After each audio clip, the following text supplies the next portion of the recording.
Saudara-saudara kasih di dalam nama Tuhan Yesus Kristus, Salam Alaikum Bisem Hamasya. Seharusnya pada hari-hari semacam ini orang itu datang ke gereja. Karena apa? Karena ini adalah minggu pengampunan dan besok itu akan berpuasa. Kesadaran tentang batin ini kurang, tentang kalbu itu kurang, padahal ini untuk sarana kita bisa menyatu tunggal dan menjalankan masa catur dasa itu dengan baik. Saudara, kehidupan manusia adalah kehidupan yang mempunyai tujuan. Tujuannya apa? Tujuannya adalah untuk mencapai apa yang telah ditentukan dari semula sebelum dunia dijadikan pada manusia oleh Allah. Apa? Kesucian. Apa? Kemurnian. Apa? Ketidakcacatan di hadapan Allah. Nah, ini adalah merupakan suatu landasan bagi hidup kita untuk mencapai itu.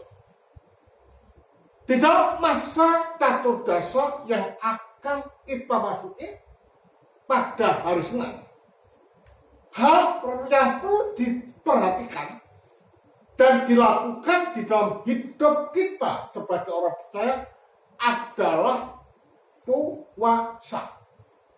Namun sebelum puasa itu didahului dengan apa yang dinamakan dengan pengampunan dosa. Lah, minggu ini adalah minggu pengampunan. Mengapa demikian?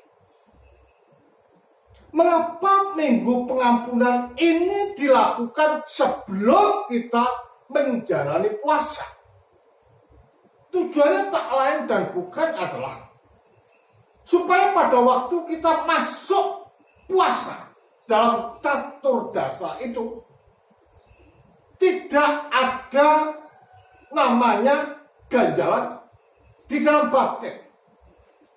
Tidak ada yang namanya rasa iri, rasa dendam, dan marah yang berkelanjutan dari dulu sampai sekarang. Ini menunjukkan bahwa Allah menginginkan di dalam hidup manusia itu supaya polos, supaya suci, supaya murni. Karena itulah kalbu perlu diperbaiki, kalbu perlu diperbaharui, kalbu perlu dibersihkan. Nah, mengampuni orang adalah merupakan suatu dasar dan pijakan kita untuk dapat mengampuni atau mendapatkan pengampunan dari Sang Khalik, yaitu Bapa. Karena siapa saja yang tidak bisa mengampuni saudaranya, menyimpan rasa dendam, menyimpan rasa sakit hati, dan menyimpan kesalahan-kesalahan orang lain di dalam kalbunya dan tidak bisa mengampuni, maka Allah pun juga tidak bisa mengampuni. Berarti kalau demikian, standar untuk dapat memperoleh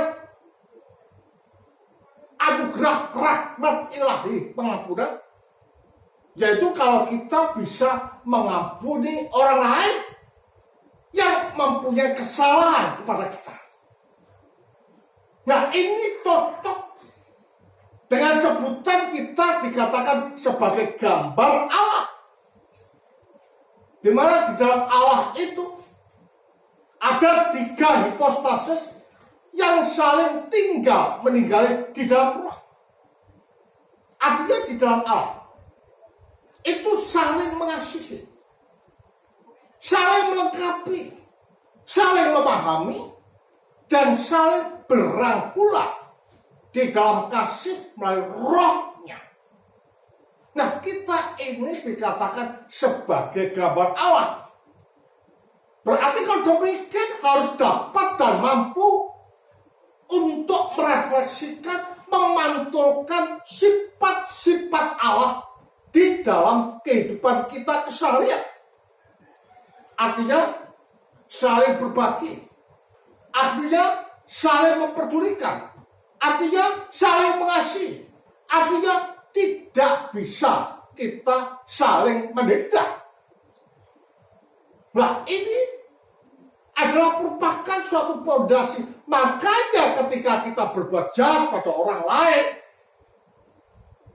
membenci orang lain, menyimpan dendam pada orang lain, dan tidak bisa mengampuni, maka artinya kita ini memisahkan diri dari Allah, sekaligus menyangkali keberadaan kita sebagai gambar dan rupa Allah.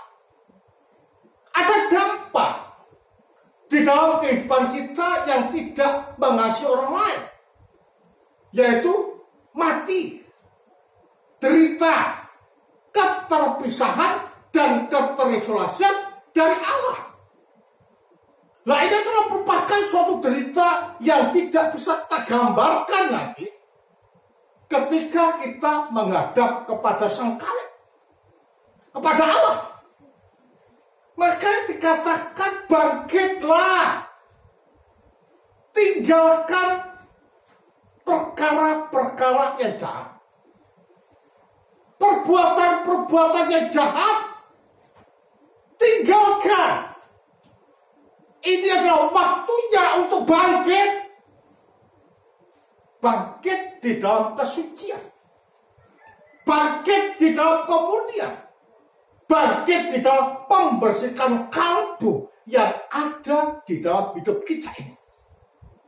Nah, puasa ini adalah merupakan sesuatu yang penting. Makanya dikatakan harus didahului dengan apa? Pengampunan. Kalau kita mengampuni saudara kita, maka kita akan diampuni oleh Bapa. Kalau kita membenci saudara kita, jangan pernah berharap di dalam kehidupan kita untuk memperoleh pengampunan dari Bapa. Kekristenan itu bukan teori, saudara. Tetapi kekristenan itu adalah praktek nyata dan hidup nyata di dalam hidup keseharian. Jadi ini diimplementasikan menjadi darah dan daging kita untuk menghidupi kesucian itu. Nah, baru setelah itu kita berpuasa. Ya, kita berpuasa. Dan di dalam puasa pun ada apa? Ada persyaratan. Suruh meminyai rambutnya, mencuci mukanya, supaya apa? Tidak kelihatan puasa. Jangan ketika kita berpuasa, jalannya kriek-kriek, pelan-pelan, dan melemahkan diri.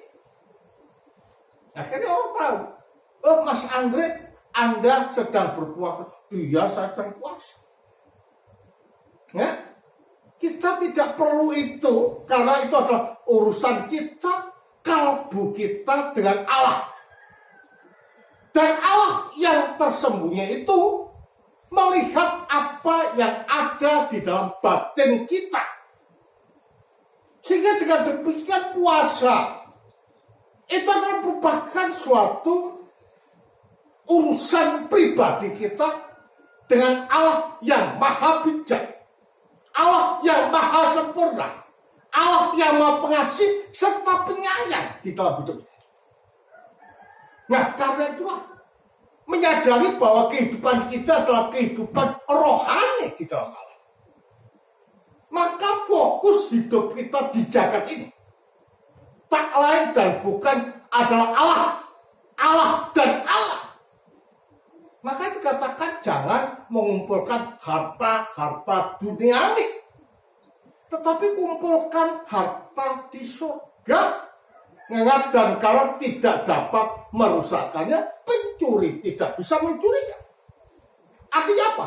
Artinya perbuatan-perbuatan yang menghantar kita di dalam kesucian.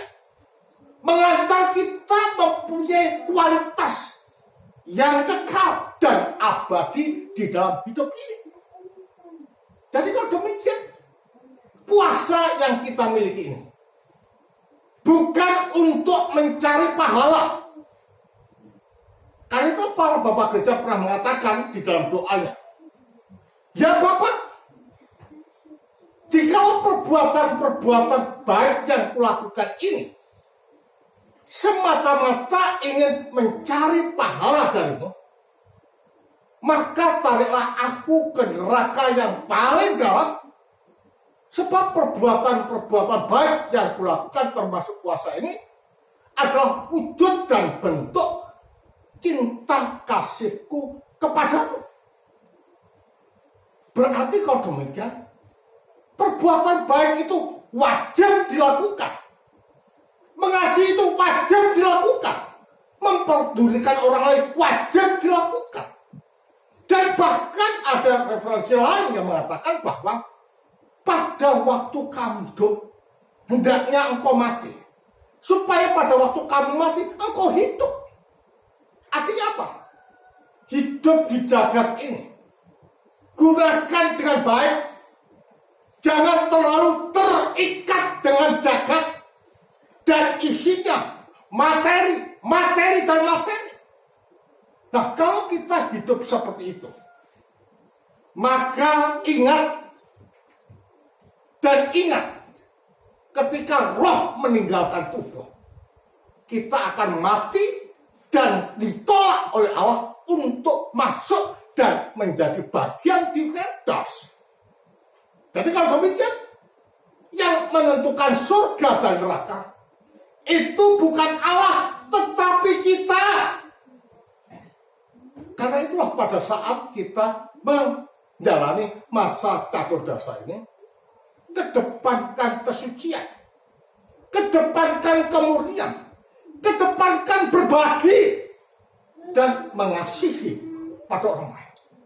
Supaya apa? Supaya puasa kita ini dapat menjadi sarana kebaikan kita untuk menyucikan kalbu kita, membersihkan hati kita, dan juga memurnikan nafsu kita. Sehingga dengan demikian, kehidupan kita betul-betul menjadi cerminan dan suratan Kristus yang hidup dan juga menjadi terang dunia. Itulah tujuan daripada kehidupan Kristen di dalam puasa ini, sebagai sarana penyucian dan bukan untuk mencari pahala, tetapi penyucian untuk hidup bersama-sama dengan Allah. Kemuliaan bagi Sang Bapa, Sang Putra, Sang Roh Kudus. Amin. Tuhan memberkati kita semua. Amin.